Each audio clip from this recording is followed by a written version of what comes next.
Quando o homem encara as adversidades da vida como provas, ele sai do outro lado maior. Quando ele encara apenas como uma injustiça da natureza que o está torturando, ele sai do mesmo tamanho e ainda traumatizado. Às vezes com mais amargura, às vezes com mais dificuldade, fica reativo a qualquer situação que a vida traz, com mais dificuldade de se colocar diante da adversidade. Ou seja, tudo depende da maneira como você encara as situações. As mesmas situações podem ser encaradas de formas muito diferentes. Falamos a respeito dessa expansão da consciência e também o dia a dia, e aí lidarmos com atitudes e ações que realmente temos que reconhecer às vezes que os nossos próprios limites ainda precisam ser melhorados ou aprimorados. Como a gente pode reconhecer e identificar os nossos limites internos? Para dar uma resposta a isso, se você me permite, Fábio, Sim. eu precisaria primeiro falar a respeito de onde queremos chegar.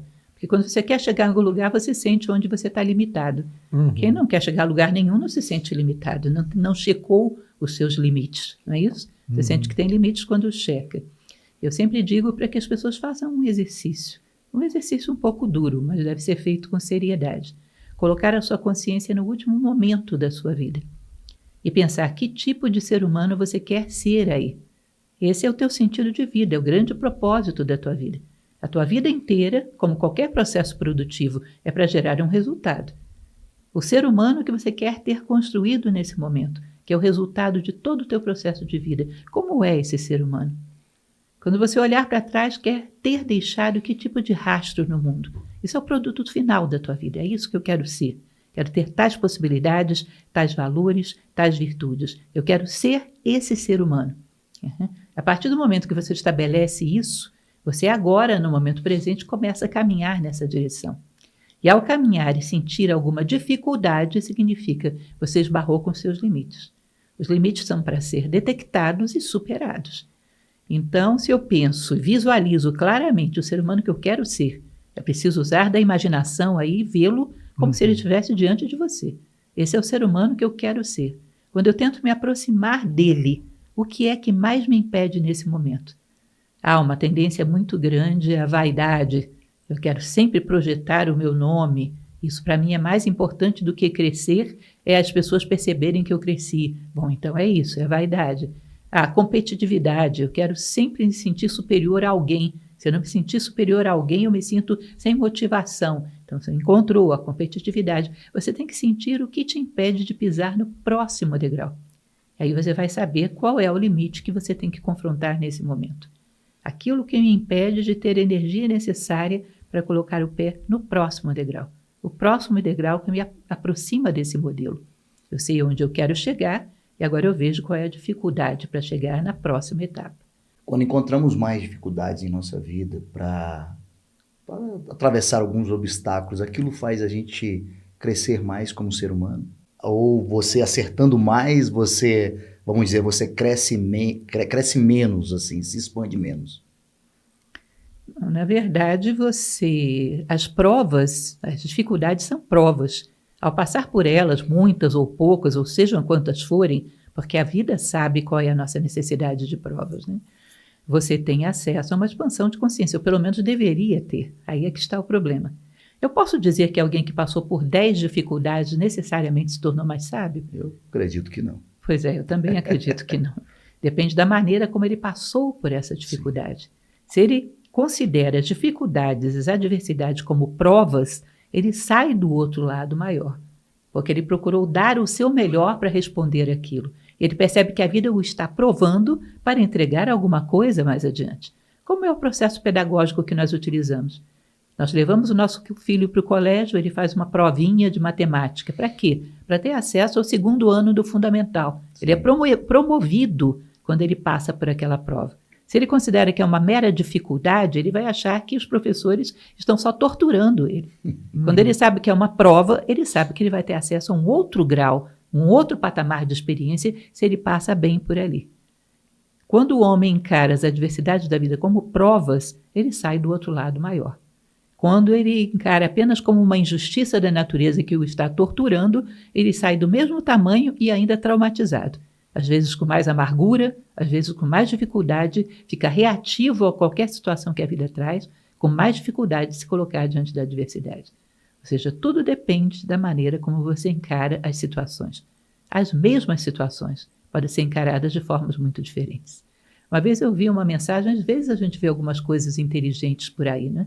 Pelas redes sociais, pelas propagandas, e eu achei muito interessante aquilo, que dizia que havia 2 irmãos, filhos do mesmo pai, e o pai era alcoólatra. E aí um deles tinha tido muito êxito na vida, estava bem, muito feliz com a sua família, e o outro tinha se tornado um alcoólatra e estava com a sua vida toda despedaçada. Aí chegaram para esse alcoólatra e perguntaram: por que você se tornou o que você se tornou? Ele disse: porque o meu pai era dessa maneira. Aí perguntaram para o outro, bem-sucedido, com uma vida feliz: por que você se tornou o que você se tornou? Porque o meu pai era dessa maneira. E o pai era um só. E cada um tinha feito uma síntese absolutamente diferente desse fato. Era o mesmo pai. Podemos, às vezes, ver a mesma coisa, mas cada um vê de uma forma diferente. Né? Cada um faz desse aprendizado algo que pode projetá-lo para cima ou pode afundá-lo. E quando a gente tem uma frase que eu acho muito legal, assim, ou a gente aprende com os erros ou com os erros dos outros, né? Ou pela dor ou vendo o outro doer e daí a gente aprende. O que é sabedoria dentro disso? Na verdade, eu teria que acrescentar uma terceira etapa nisso que você falou. Eu aprendo com os meus erros, eu aprendo com o erro dos outros, mas eu posso aprender sem erro nenhum, através da reflexão. Se eu reflito sobre a natureza profunda das coisas, eu posso apreender a essência das coisas sem ter precisado errar. Quando eu erro, significa que eu já parti para a experiência sem estar preparado para ela. Ou que alguém partiu para a experiência sem estar preparado para ela. Isso gera aprendizado também? Gera, mas com uma dose de dor, que nem sempre é necessária. Eu diria que você tem 2 formas de evoluir. Ou é numa forma inclinada, que você vai sempre refletindo e crescendo, ou é na forma escada, que você bate com a cabeça contra a parede, fica ali se batendo por um tempo, aí não suporta a dor, pula para o próximo degrau. Esse é o processo com dor, né? Que é o processo da escada, que se aprende através do erro. Um processo sem dor pode ser esse através da reflexão. Tá? A sabedoria ela é diferente do mero acúmulo de conhecimento, porque a sabedoria faz com que cada coisa que você conheça profundamente na sua aplicação na vida. Ou seja, você vivencia as coisas e sabe como elas interagem com o mundo, sabe como a vida responde a isso. Ou seja, você tem algo de vivo, você aprendeu com interação com a vida, não é um acúmulo de informações meramente intelectual. Existe uma frase bíblica que eu acho que cabe muito bem aqui, que diz: pelas vossas obras vos conhecerei. Não é pelos vossos títulos ou pela quantidade de informações que tendes na memória que eu vos conhecerei. Então você solta uma pessoa no mundo e vê como ela responde às adversidades. Se ela é capaz de ter autocontrole, significa que ela tem mais sabedoria do que aquele que se desespera ou se encoleriza. Se ela é capaz de tomar uma decisão pensando em mais gente do que aquele que toma decisões egoístas, significa que ela tem mais sabedoria. Se ela é capaz de caminhar considerando mais as leis da natureza do que aquele que trabalha aleatoriamente, significa que ela tem mais sabedoria. Olha como as pessoas estão se movimentando pela vida, e não simplesmente a quantidade de coisas que elas são capazes de citar. Porque isso o Google também faz. Sim. Já fazia, né? Agora a inteligência artificial faz muito mais. Ou seja, não é a quantidade, é a qualidade. A resposta que ela dá à vida te indica o quanto ela tem de sabedoria ou não. Sábio é aquele que dá respostas humanas à vida. Quando ele dá uma resposta, você percebe que ele utilizou de justiça, de fraternidade, de bondade, de amor, ou seja, ele utilizou todo o potencial humano para fazer aquela escolha e dar aquela resposta. Isso é um sábio. Tá aí, pessoal, mais um vídeo no nosso canal. Espero que vocês tenham gostado. Créditos, professora Lúcia Helena Galvão, canal Nova Acrópole e o podcast Lamparina.